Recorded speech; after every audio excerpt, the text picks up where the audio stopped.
Você já prestou atenção na oração que alguém está fazendo ao seu lado, em voz alta? Alguém está orando, você já prestou atenção? O que aquela pessoa está pedindo ao Senhor? O que ela está dizendo ao Senhor? O que ela está declarando ao Senhor? Se você prestar atenção, a maioria das vezes as pessoas vão estar falando com o Senhor coisas que são especiais para elas ou importantes para elas, ou elas estão falando a respeito de alguém ou a respeito de alguma situação, mas a grande verdade é que as orações que nós fazemos revelam muito sobre o que nós pensamos, sobre o que nós sentimos, sobre com o que nós nos preocupamos, e também revelam o que nós compreendemos sobre Deus, entendemos sobre a sua grandiosidade. Então nós aprendemos muito com as orações que nós encontramos na Bíblia. A Bíblia tem mais de 2.000 orações, então significa que a gente tem muitas orações, e eu vou separar hoje aqui, separei aqui uma delas, para a gente pensar e meditar, e vocês vão ver que a pessoa que orou, o que ela estava falando com Deus, e o que aquela oração estava revelando para nós que estávamos lendo e que estávamos ouvindo, e quanta coisa a gente aprende na oração que aquela pessoa fez, na oração que aquela pessoa estava fazendo. Então hoje eu queria que você abrisse a sua Bíblia aí, e que nós pudéssemos ver na carta de Paulo aos Efésios, no capítulo 1, a partir do verso 15 até o 23. Efésios 1, 15 a 23. Muito bem. Por isso também eu, isso é a oração que Paulo está fazendo para os Efésios. Ele diz assim: por isso também eu, tendo ouvido a fé que há entre vós no Senhor Jesus, e o amor para com todos os santos. Então Paulo, ele abre a sua oração reconhecendo duas coisas importantes na vida daquela comunidade, na vida dos Efésios. O que Paulo identifica? Que lá era uma comunidade que tinha como uma forma de ser, uma comunidade que tinha a fé como norteadora da sua caminhada. Era uma igreja que tinha o amor como um elemento evidente, tanto que Paulo podia dizer: eu ouço falar e tenho compreendido também pela visão que eu tenho de vocês, que vocês têm uma fé firme no Senhor e vocês têm o amor que rege a relação de vocês. Então a gente para e começa a pensar assim: olha só, quando eu vejo essa oração, então eu digo assim, Paulo está dizendo que é possível que uma igreja viva uma experiência verdadeira de fé. Era isso que ele estava orando a Deus e dando graças a Deus por isso. É possível que uma igreja experimente verdadeiramente o amor de Deus, que excede todo entendimento. Então, quando Paulo ora, ele está falando de algo que para ele era natural falar sobre aquela igreja. E se alguém orasse pela nossa igreja, o que falariam sobre a nossa igreja? O que diriam sobre a nossa igreja nas orações? Como é que eles colocariam diante de Deus a vida da nossa igreja? Ele faz uma oração e ele daria graças, por quê? O que você acha que seria o elemento fundamental pelo qual o apóstolo Paulo, se morasse por aqui, orando por nós, o que ele identificaria na nossa igreja como um elemento evidente, um elemento que saltasse aos olhos? Qual que é a nossa característica como igreja? Para que Paulo pudesse abrir a sua oração, falando: por isso também, eu tenho ouvido de vocês isso, isso e isso, tenho ouvido aquilo, aquilo e aquilo, e assim eu sou grato a Deus por estas coisas que eu identifico no meio de vós. Então a oração de Paulo vai nos ajudar hoje a ver uma série de coisas interessantes. Quando ele pede a Deus, ele está dizendo: Deus, ele pode fazer isso, porque eu estou me dirigindo a ele pedindo isso. E se ele está achando que Deus pode fazer aquilo, porque ele está orando pedindo aquilo, aquilo é um conteúdo que a gente pode pensar, é um conteúdo que está disponível para nós também. E nós podemos, na oração de Paulo, entender: se ele pediu isso, significa que isso é possível. Então nós também podemos pegar uma carona na oração de Paulo e pedir ao Senhor as coisas que ele pediu para aquela igreja, porque são coisas legítimas, e vocês vão ver isso aí. Vamos lá, verso seguinte, diz assim, não cesso de dar graças por vós, fazendo menção de vós nas minhas orações. Passo seguinte, então, para que o Deus de nosso Senhor Jesus Cristo, pense bem, olha, ele está aí, eu dou graças a Deus por vocês, estou reconhecendo que vocês vivem uma comunidade de fé, reconheço que o amor é evidente no meio de vocês, e eu não cesso de dar graças a Deus por vocês. Por que eu não cesso? Para que o Deus de nosso Senhor Jesus Cristo, o Pai da glória, vos conceda algo especial. Vos conceda o quê? Porque o Deus do nosso Senhor Jesus Cristo, o Pai da glória, vos conceda espírito de... Então ele está pedindo para aquela igreja o quê? Espírito de... Quantas vezes você ouviu alguém orar aqui na nossa igreja pedindo espírito de sabedoria? Talvez você ouviu aqui ou lá, mas Paulo está dizendo que é algo pelo que nós podemos orar, e é algo que é fundamental, importante para a vida de uma comunidade, para a vida das pessoas, para a vida das famílias. O que Paulo queria? Espírito de sabedoria e de revelação. Hoje de manhã nós não falamos que nós precisamos conhecer e prosseguindo em conhecer o Senhor? Hoje de manhã não falamos sobre meu povo perece porque lhe falta o quê? Conhecimento. E o conhecimento bíblico, o que é para nós? Uma revelação de Deus. A Bíblia é uma palavra revelada para o nosso entendimento, para a nossa compreensão. Então Paulo diz, eu quero que o Senhor conceda para vocês espírito de sabedoria e de revelação. Mas que tipo de sabedoria e que tipo de revelação? No pleno conhecimento dele. Então a Bíblia, hoje de manhã não falamos que nós precisamos ampliar nosso conhecimento, não precisamos melhorar nosso conhecimento de Deus, das coisas de Deus, da palavra de Deus, pois Paulo está orando pedindo sabedoria e revelação no pleno conhecimento dele. Ele está se referindo a Jesus. Então veja só o verso seguinte, olha só, iluminados os olhos do vosso coração, para saberdes qual é a esperança do seu chamamento, qual a riqueza da glória da sua herança, juntamente com todos os santos. Então Paulo está orando a Deus, olha lá, eu quero que Deus ilumine os olhos do seu entendimento. Sabe por quê? Porque a Bíblia diz que o inimigo cegou os olhos do nosso entendimento.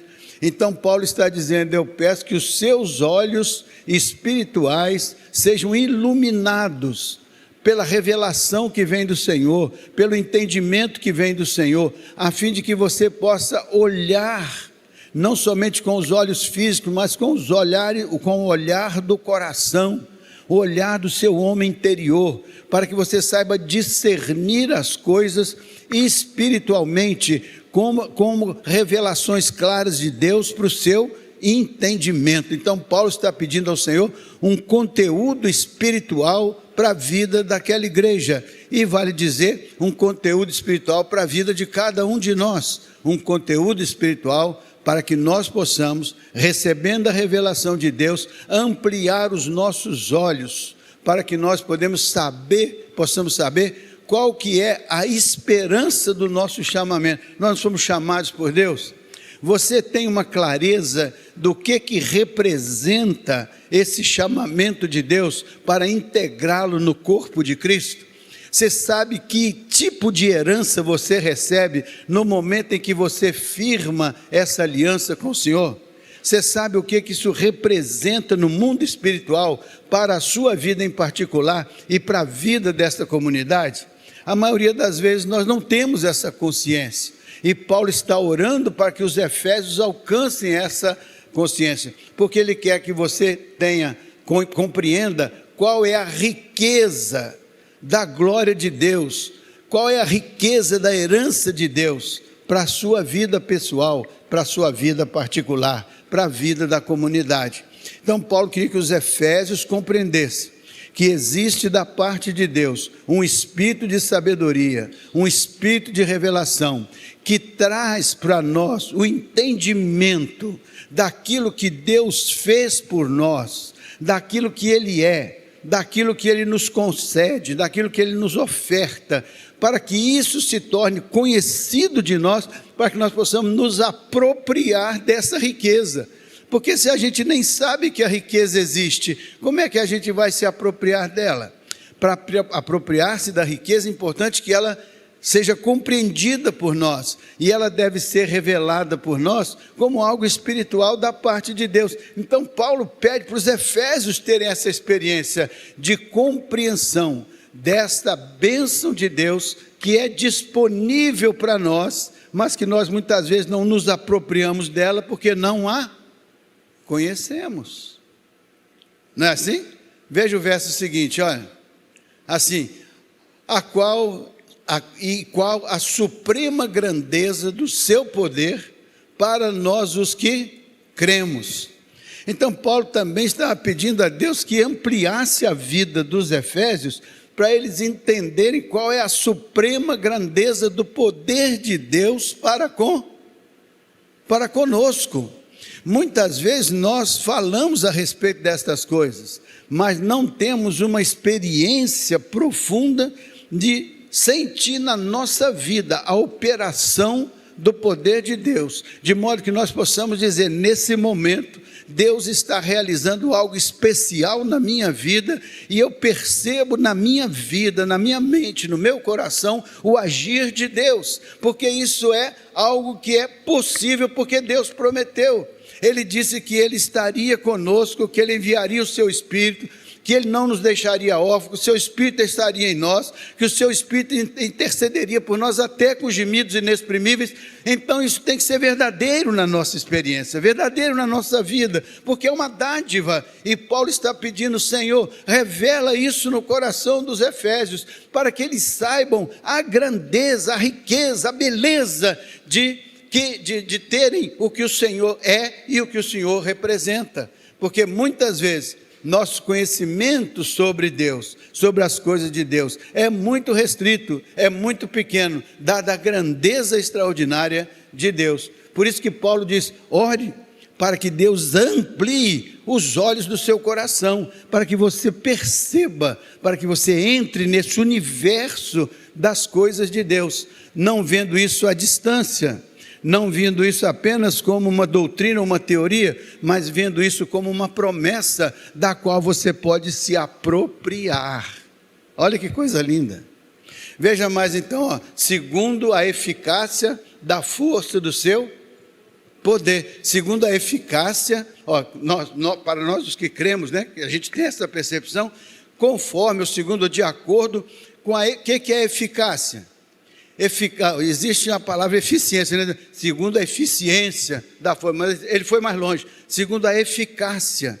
O que é eficácia? É fazer a coisa certa com o resultado certo. Não apenas fazer a coisa certa, que seria a eficiência, mas fazer a coisa certa com o resultado certo, é a eficácia. A eficácia é fazer com que a coisa certa aconteça e produza o resultado certo. Então, é Deus que vai fazer segundo a eficácia da força da minha capacidade pessoal. Não é assim que está escrito ali? A Valdirene está assim, ó. Não, Valdirene, é a força do poder não é a força da pessoa. É a força que vai operar em nós para revelar esse conjunto, é a força do poder e quem vai fazer isso acontecer com resultados efetivos é a eficácia, segundo a eficácia e a força do seu poder. Então veja só como é uma bênção que nós podemos entender e nos apropriar disso, trazendo isso para a nossa experiência como algo que é promessa de Deus, que é ao que o Senhor fez por nós, e que nós muitas vezes não experimentamos, não nos apropriamos, porque falta o conhecimento, de saber que isso é uma bênção de Deus, ao nível da nossa possibilidade de captação. Então capte agora, o que Paulo estava pedindo para os efésios, disse, eu quero isso para mim também. Eu quero que o Senhor me dê essa bênção mesmo que ele estava pedindo lá para os Efésios. Quero que o Senhor aplique a eficácia da força do seu poder na minha vida pessoal. Eu quero perceber isso, não só perceber, eu quero experimentar isso. Eu quero saber que a grandeza do seu poder é para os que creem. Eu creio, Senhor, pela fé. Lá não começou com a fé e o amor? Pois aqui também temos fé, aqui também somos crentes. Então, Senhor, faz que esta verdade não seja apenas uma coisa escrita na palavra, mas que isso seja verdade na experiência de cada um de nós. Derrama, Senhor, o teu poder sobre cada um de nós. A Bíblia diz que o Espírito Santo deveria descer sobre nós, e ele não estaria exercendo sobre nós o poder de Deus, e não faria a revelação de Deus ocorrer em nós como uma dádiva de Deus. Jesus disse: eu não vos deixarei órfãos, enviarei o meu Espírito que estará convosco todos os dias até a consumação dos séculos, e descerá sobre vós a virtude do Espírito Santo, e aí vocês vão experimentar, e vocês vão perceber que quando você é templo do Espírito, é diferente de você ser um homem natural. O homem natural é aquele que não entende nem compreende as coisas de Deus, mas o homem espiritual é aquele que discerne as coisas espirituais. Por quê? Porque o Senhor abriu os olhos do seu coração, no seu homem interior ele discerne o que é de Deus, como é que Deus age, como é que Deus faz, como é que Deus relaciona com ele, e ele vai crescendo na experiência com Deus. Daí a pouco você vai ver rios de águas vivas fluindo do seu interior, porque é o poder de Deus que vai jorrando, e você vai pensando como é bom saber que eu tenho acesso à eficácia e à força do poder de Deus. Não é algo só que eu ouço falar. Aí quando você orar da próxima vez, você já vai orar: Senhor, aquilo que o Paulo pediu lá para os Efésios, eu quero que o Senhor aplique na minha vida também, porque eu sou tanto servo teu quanto os Efésios, eu sou tanto corpo teu quanto os Efésios, o Senhor é cabeça da minha igreja tanto quanto é cabeça da igreja dos Efésios. Já aprendi isso, já posso reivindicar isso, já posso solicitar isso, porque agora eu sei isso, a Bíblia me ensinou, eu aprendi, agora eu posso dizer que aqui nós somos o teu corpo, aqueles que o Senhor juntou aqui, e o Senhor é cabeça. Então nós entendemos que somos uma comunidade onde o Senhor participa integralmente, totalmente. Então, Senhor, veja aquela oração do Paulo, e agora eu peço a mesma coisa: derrama isso na nossa igreja, derrama isso na nossa vida, derrama isso na nossa família, derrama esse poder que com eficácia faz acontecer as coisas do Espírito na vida de cada um de nós. Veja o próximo verso ali para a gente ter uma ideia. O qual poder exerceu ele em Cristo, ressuscitando-o dentre os mortos e fazendo assentar à sua direita nos lugares celestiais. Então esse poder de que nós estamos falando, ele foi exercido em Cristo, fazendo o que com Cristo? Ressuscitando olha o poder eficaz do Senhor de ressuscitar seu filho da morte, trazendo da morte para a vida. Esse mesmo poder que opera na vida dos crentes em geral, porque esse é o mesmo poder do mesmo Deus, com o mesmo propósito. Então a gente tem que entender que o qual exerceu em Cristo, ressuscitando dentre os mortos, fazendo assentar-se à direita do Pai nos lugares celestiais. Ora, se Deus fez isso pelo seu poder, e o seu poder opera em nós, então temos que ampliar a nossa compreensão, nosso entendimento, para saber que existe um poder de Deus, que não é apenas uma teoria, mas é algo experimental, e que vai estar no íntimo das nossas vidas, nos ajudando na nossa caminhada, nos ajudando a orar, nos ajudando a crer, nos ajudando a exercer a nossa caminhada sobre a terra, de modo a glorificar o nome do Senhor nos nossos corpos mortais. Por isso que a Bíblia diz: santificai a Deus nos vossos corpos mortais. Veja mais um pouco lá, diz assim, então esse poder fez Jesus ressuscitar e está à direita do Pai. É esse poder de Deus que opera tudo isso. Diz assim: acima de todo principado e potestade, e poder, e domínio, e todo nome que se possa referir, não só no presente século, mas também no... Então aquilo que aconteceu com Jesus tem repercussão eterna. Veja o próximo aí. Vamos até o 23. E pôs todas as coisas debaixo dos pés, e para ser o cabeça sobre todas as coisas, o deu a... Então, ele ressuscitou Jesus, colocou Jesus nessa condição de excepcionalidade, acima de toda autoridade e poder, e ele o deu como cabeça para a igreja.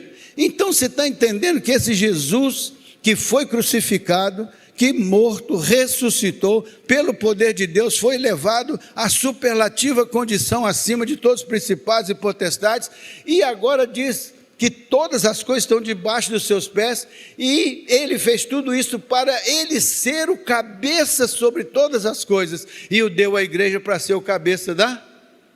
Então a igreja, ela é o corpo do qual o Senhor é, e esse Senhor que é o cabeça, é aquele que ressuscitou pela bênção do poder de Deus, que lhe deu essa condição. Por isso que Jesus disse, eu tenho poder para dar a minha vida, e tenho poder para tornar a tomá-la. É a eficácia desse poder que tem que operar em nós, para que a nossa fé não seja apenas uma fé teórica, não seja apenas uma fé que a gente explica, mas uma fé que a gente experimenta, que a gente sente, uma experiência que faz com que a gente perceba que quando a gente ora, algo especial ocorre lá nas regiões celestiais, e que aquilo reflete na nossa experiência e na nossa vida.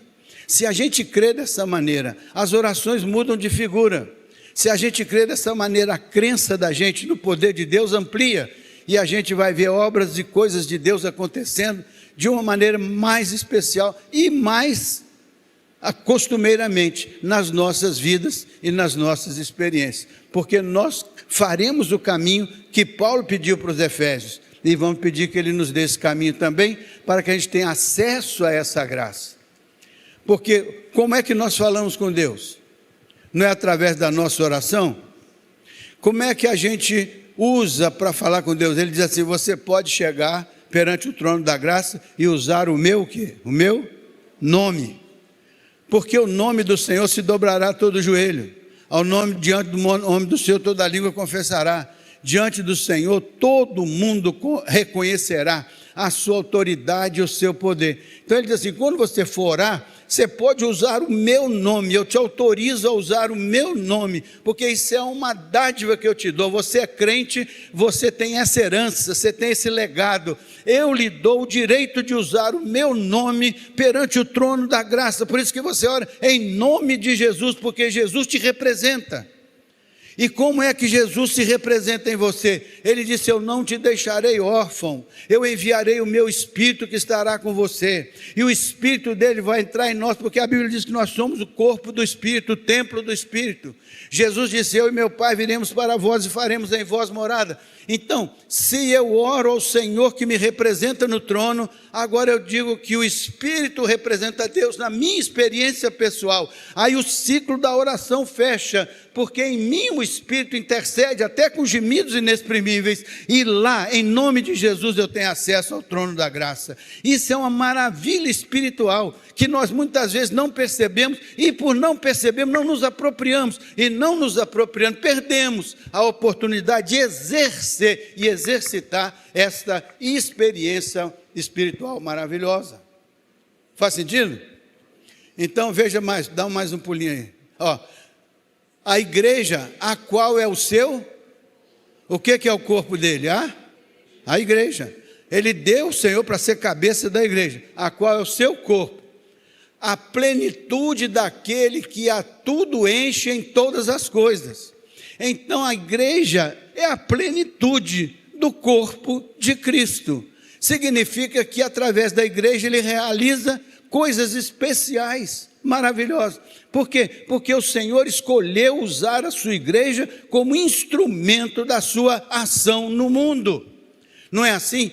A igreja é a reunião dos salvos, do qual da qual ele é cabeça, e ele enviou a igreja para a igreja manifestar o reino dele no meio deste mundo, e deu autoridade para usar o nome dele, e deu o Espírito dele para estar conosco, e nos deu a sua revelação, para que nós possamos ampliar o nosso conhecimento daquilo que ele quer fazer em nós e através de nós. Então o Evangelho é poderoso, por isso que Paulo diz, eu não me envergonho do Evangelho de Cristo, porque é o poder de Deus para a salvação de todo aquele que crê.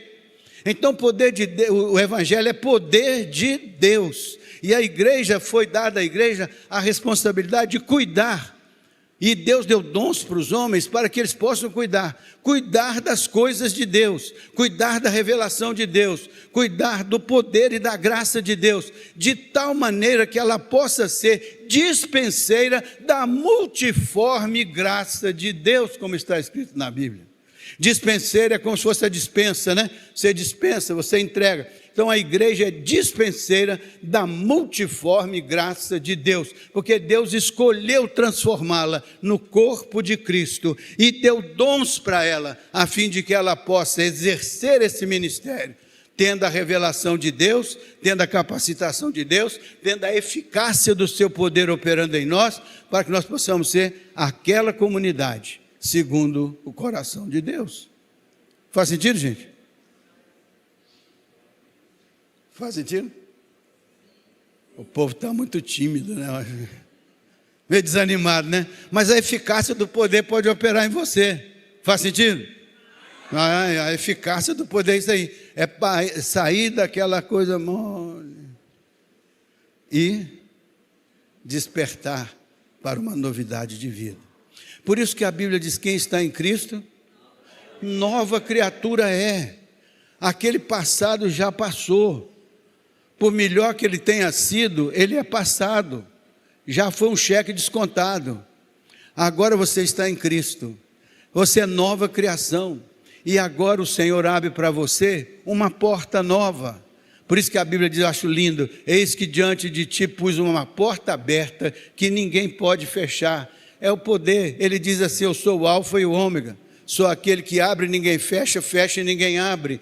É esse poder, essa autoridade que ele diz, eu derramo sobre a minha igreja, e se a minha igreja se amplia no conhecimento e no entendimento, daí a pouco ela vai ver dentro dela rios de águas vivas, ela vai sentir a presença poderosa de Deus como algo que opera na sua vida, como uma graça e uma bênção de Deus.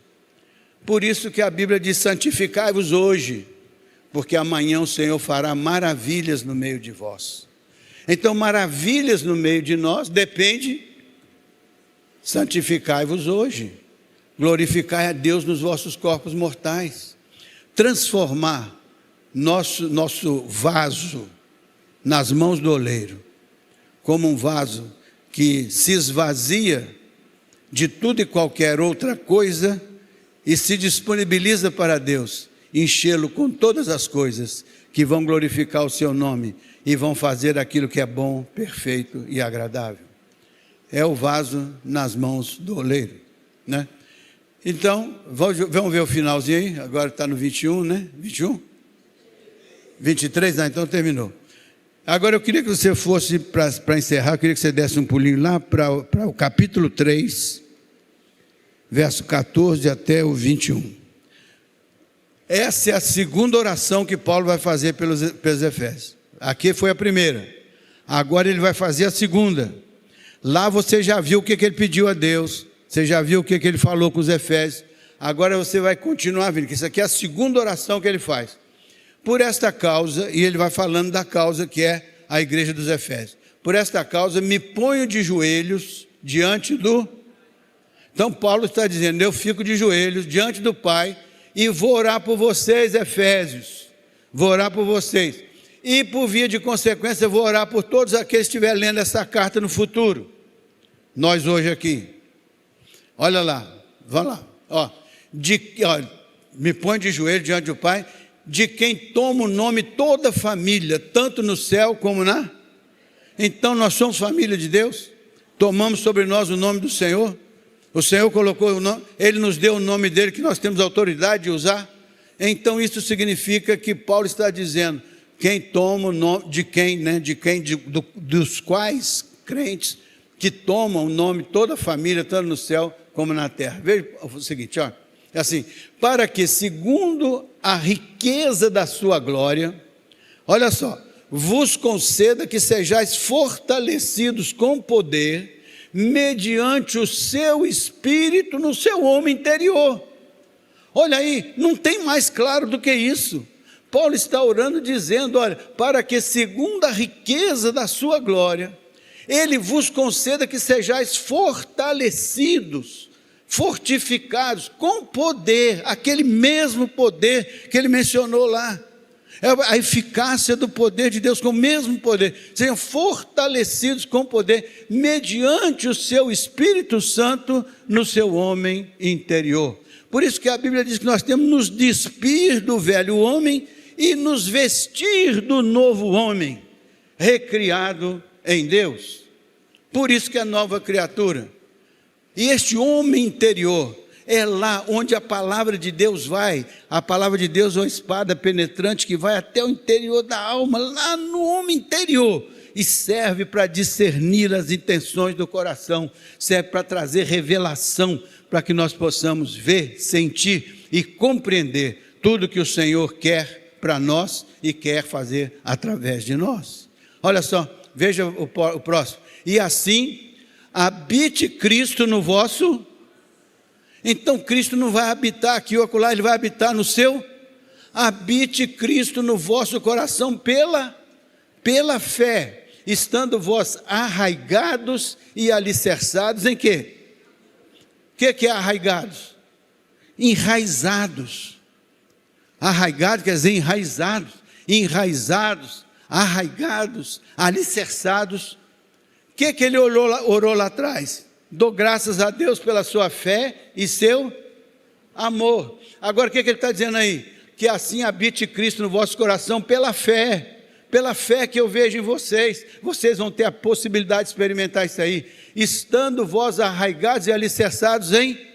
Lá ele não falava do amor, aqui ele fala do amor. Então Paulo está sendo coerente. O que ele está apresentando a Deus é esse conjunto que eu estou apresentando para os irmãos, querendo que os irmãos entendam e se apropriem destas bênçãos de Deus, como Paulo queria que os efésios também se apropriassem destas promessas, destas revelações, para que nós possamos crescer na fé, crescer no relacionamento com Deus, crescer no poder de Deus, para que as coisas comecem a acontecer conosco de uma maneira mais natural, percebendo Deus operando em nós e através de nós. Veja a próxima lá, ó.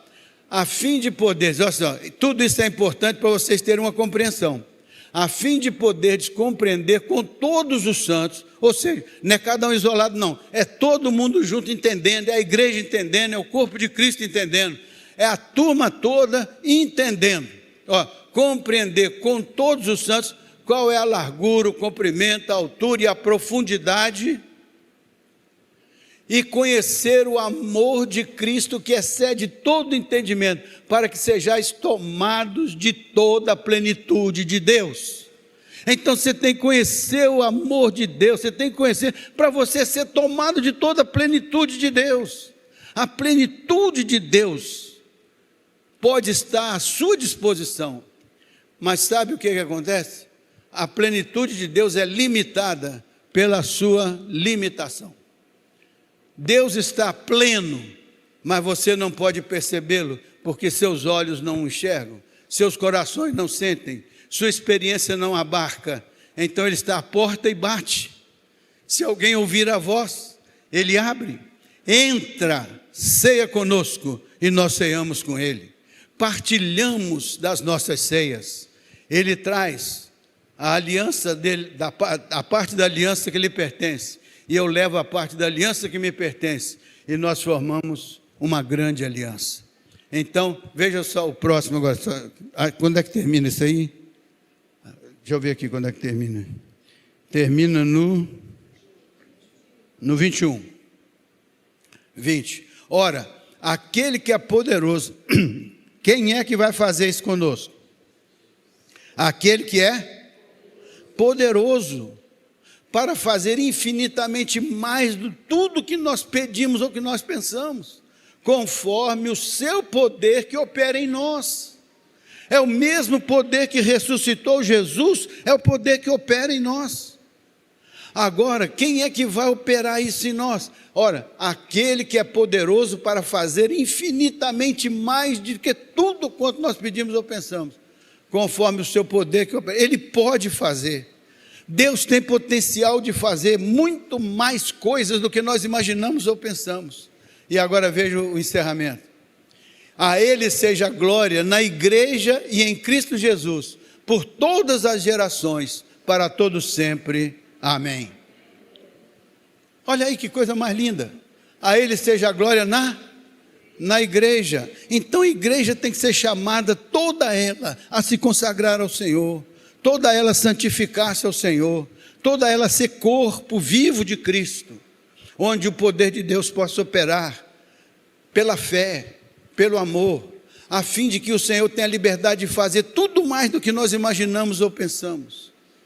Às vezes nós nos surpreendemos, porque nós às vezes achamos uma coisa tão difícil.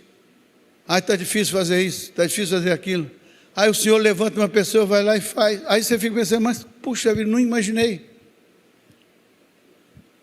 Nunca imaginei.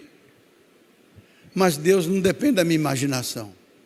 Ele depende da minha fé, da minha confiança, da minha crença, de que se a obra é dele, e se eu estou envolvido com os negócios dele, ele está envolvido com os meus negócios, com certeza ele fará mais do que eu posso imaginar, ou do que eu posso pensar. Não é assim? Não é, ministro? O que Paulo ensinou para os Efésios, vamos aprender, e vamos trazer para dentro da nossa experiência, trazer para dentro da nossa igreja, e vamos viver esse poder de Deus. Sabe por que a gente, na maioria das vezes, não experimenta isso? Porque a gente não crê. A gente acha que não é possível, que não é, só foi para aquele tempo. Mas o Evangelho é para hoje, e é para até os confins da terra, e até a consumação dos séculos. O Evangelho é para ser vivido cada dia, na experiência de cada um de nós. Não tem nada de excepcional, é a gente entender que o Senhor nos resgatou, nos tirou do reino das trevas e nos transportou para o reino do Filho do seu amor. Não foi para a gente viver do mesmo jeito, foi para a gente ter uma experiência diferenciada, foi para a gente experimentar a graça e o poder de Deus. E lembre-se, o mesmo poder que ressuscitou Jesus é o poder de Deus que opera em nós. Vamos entender que o Senhor tem um poder grandioso e Ele quer fazer algo especial e maravilhoso no meio de nós. Vamos viver como quem acredita mesmo que o Senhor está vivo e reina, e pode fazer muito mais do que imaginamos ou pensamos. Amém?